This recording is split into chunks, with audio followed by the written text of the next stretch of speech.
নমস্কার বন্ধুরা, চলে এসেছি একটা নতুন রেসিপির সঙ্গে। আশা করি বন্ধুদের রেসিপিটা খুব ভালো লাগবে। বন্ধুরা যে যেখান থেকে আমার ভিডিওগুলো দেখছো সবাই ভালো আছো, আমিও ভালো আছি।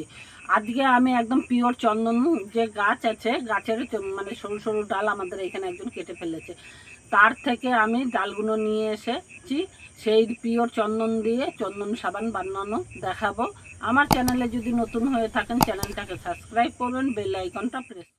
এইখানে আমি ওই যে ডালটার কথা যে বলেছি বন্ধু আপনারা, সেই ডালটা আমি এখানে মিক্সি মেশিনে বেটে তারপরে শিলনোড়ায় মিহি করে একদম বেটে নিয়েছি। এইরকম দেখুন, আমরা তো দোকান বাজার থেকে সাবান কিনে ব্যবহার করি, পিওর জিনিসটা তো পাই না, তার মধ্যে কেমিক্যালও থাকে।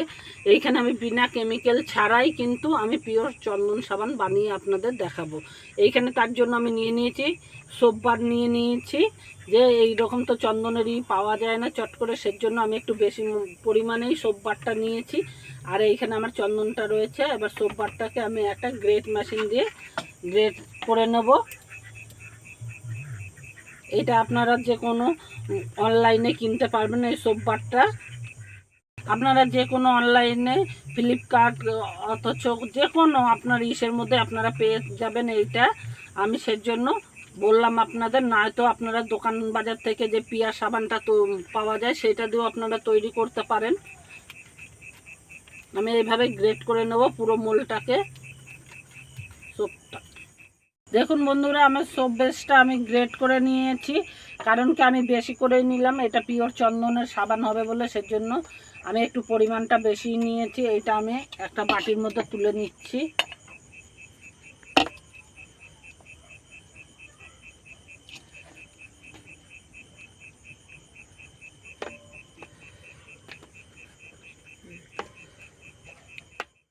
এখানে আমি গরম জল ফুটাতে বসিয়ে দিয়েছি। দেখুন আমার জলটা কিন্তু ফুটে গেছে।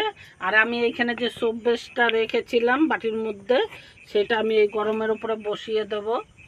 একদম কিন্তু ডাইরেক্ট করতে যাবেন না, এরকম সোপ বেসটারে গরমের মধ্যে বসিয়ে রাখলে কিন্তু তাহলেই গলে যাবে। দেখুন আমি এই সোপ বেসটাকে বসিয়েছি গরম জলের উপরে, এটা গলে যাওয়া পর্যন্ত অপেক্ষা করব আমি। দেখুন বন্ধুরা, সোপ বেসটা কিন্তু প্রায় গলে এসছে। আমার এখনও একটু একটু ঢেলা আছে বলে, তাই জন্য আমি নেড়ে চেড়ে পুরো একদম সোপ বেসটারে গলিয়ে নেব প্রথমে। এইখানে যে আমার সোপ বেসটা গলে গেছে, আর আমি যে এইখানে চন্দনটা বেটে রেখেছিলাম সেটা আমি দিয়ে দেবো পুরোটাই এর মধ্যে। এটা কিন্তু কাঁচা চন্দন বলে সেই জন্য সবুজ রঙের দেখাচ্ছে।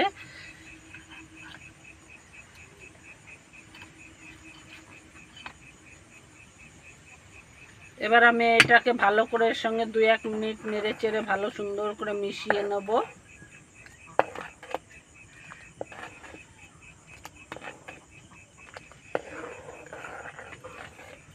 দেখুন বন্ধুরা, কালারটা কত সুন্দর হয়েছে। কাঁচা চন্দন বলে এত সুন্দর কালার এসছে সবুজ।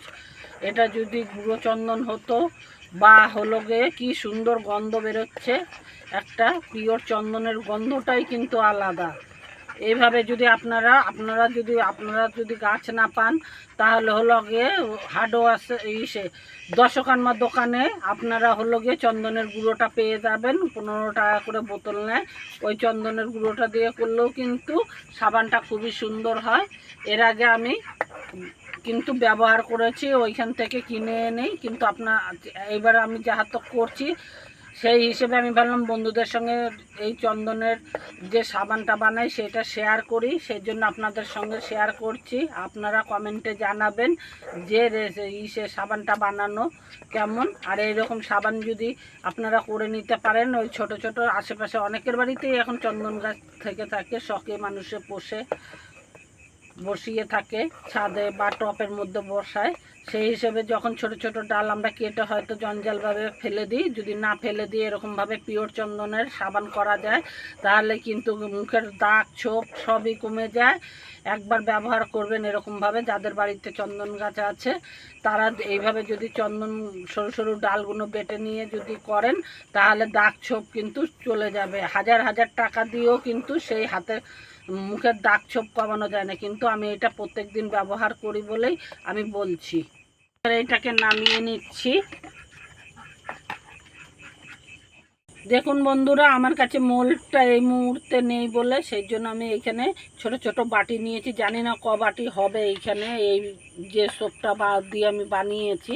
আমি এই বাটির মধ্যে আস্তে আস্তে ঢেলে দেবো জমানোর জন্য।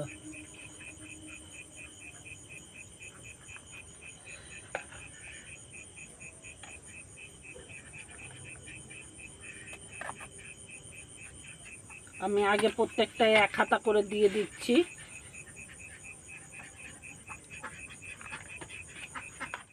দেখুন বন্ধুরা, এখানে আমার 6 বাটি হলো চন্দন সাবান হয়েছে। আর এই দেখুন জমে যাচ্ছে। আমি এখানে ফ্রিজে বসাবো না, মোটামুটি জমতে এসছে। অন্তত 2-3 ঘন্টার মধ্যে জমে যাবে আশা করি। তারপরে আপনাদের আমি দেখাচ্ছি যে সাবানটা কেমন হলো দেখতে, বা কী রকম কাজ হচ্ছে সেটাও আপনাদের আমি দেখাবো। দেখুন বন্ধুরা, এখানে 2-3 ঘন্টা সময় লাগেনি, আমি 1 ঘন্টা পরেই ফিরে এসেছি। দেখুন কত সুন্দর শক্ত হয়ে গেছে, অথচ ফ্রিজেও রাখতে হয় না। 1 ঘন্টার মধ্যেই কিন্তু এটা সোপটা জমা হয়ে যায়। আমি তুলে দেখাচ্ছি, কারণ বাটির সাইড দিয়ে এই স্টিলের বাটিতে বসিয়েছি, সেই হিসেবে এটা যদি মোল্টে করা যায় তাহলে কিন্তু এরকমভাবে আর তোলার প্রয়োজন পড়ে না। দেখুন চন্দনের ইটা কত সুন্দর, এটা যাহাতো পিওর চন্দন, কোনো কেমিক্যাল নেই, সেই জন্য কিন্তু খুবই উপকারী। মানে ব্যাচেলার ছেলে মেয়েরা যদি মাখে মুখের মধ্যে দাগ একদমই থাকবে না। দামি দামি ক্রিমে যা না কাজ করে তার থেকে ভালো কাজ করবে এই চন্দনের সাবানটা। আমি সবকটা তুলে আপনাদের দেখাচ্ছি। দেখুন বন্ধুরা, কাঁচা হলো গিয়ে চন্দন ডাল দিয়ে কত সুন্দর আমার হয়েছে, সাবানগুলো হয়েছে। আর ফ্রিজ ছাড়াই কিন্তু আমি জমাট করেছি, এটা ফ্রিজেরও প্রয়োজন হবে না। অন্তত 6 মাস কি 1 বছরের মতন সংরক্ষণ করে রাখতে পারবেন। আমি ধুয়েও দেখাচ্ছি আপনাদের সাবানটা দিয়ে যে কত সুন্দর হয় সাবানটা। এই সাবানটা যদি ব্যবহার করেন তাহলে কিন্তু আপনার হলো গিয়ে একদম হলো মুখে দাগ ছোপ থাকবে না এইভাবে যদি। আর আপনারা, আমি তো আগেই বলেছি আমাদের এখানে ডাল পেয়েছি বলে সেই জন্য আমি তৈরি করলাম এটা দিয়ে। আর আপনারা যদি না পান, আপনারা যদি দশকর্মার দোকানে যান, ওইখানে কিন্তু চন্দন সাবানের কিন্তু ইসে গুঁড়ো পাওয়া যায়, সেটা দিয়েও আপনারা তৈরি করে বাড়ির বড় থেকে ছোট সবাই কিন্তু ব্যবহার করতে পারেন। দেখুন আমি যে কাঁচা দিয়ে করেছি সেইগুলোর কিন্তু এখনও গায়ের মধ্যে ছালটা দেখা যাচ্ছে। আমি দেখাচ্ছি আপনাদের কত সুন্দর হয়েছে দেখুন।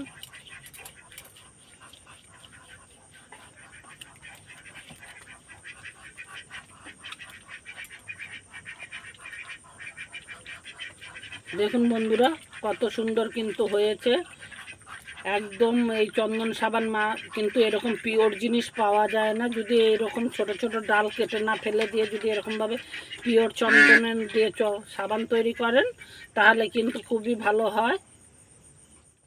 এইরকম সহজ সহজ রেসিপি পেতে আমার চ্যানেলটাকে সাবস্ক্রাইব করবেন, বন্ধুদের সঙ্গে অনেক অনেক শেয়ার করবেন, লাইক দেবেন। আবার একটা নতুন রেসিপির সাথে দেখা হচ্ছে, ততক্ষণ সবাই ভালো থাকবেন, সুস্থ থাকবেন।